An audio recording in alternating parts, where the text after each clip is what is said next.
Bonjour à tous, voilà, je voulais vous présenter aujourd'hui les 4 derniers livres de la saga que j'avais intitulé L'aventure humaine, passée, présente et à venir.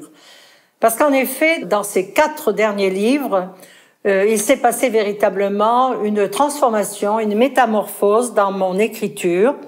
Et cette métamorphose a été en quelque sorte expliquée, je ne dirais pas imagée, par ce qui s'est passé à la fin du XXe siècle, au moment de l'éclipse de soleil du 11 août 1999.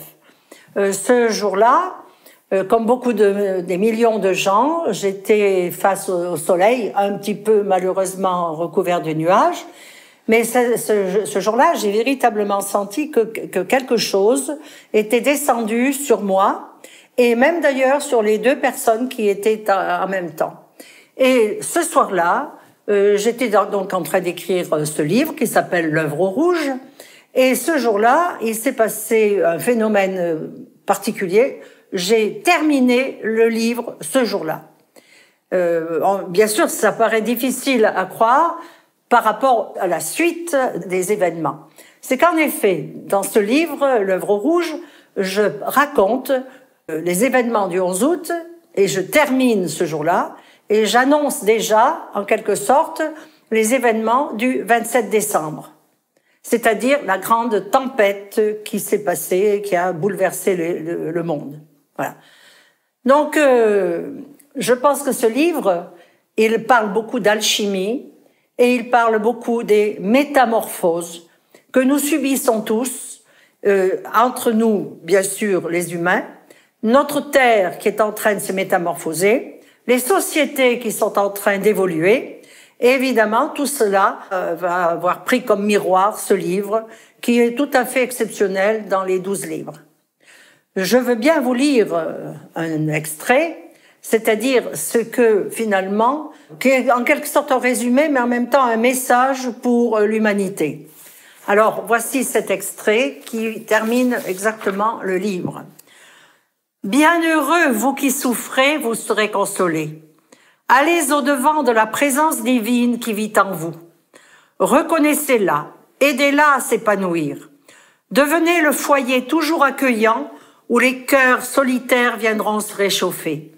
Devenez la flamme qui illuminera les âmes blessées. Devenez le phare rassurant qui étendra ses rayons sur le monde paralysé par la peur et qui a tellement soif d'amour.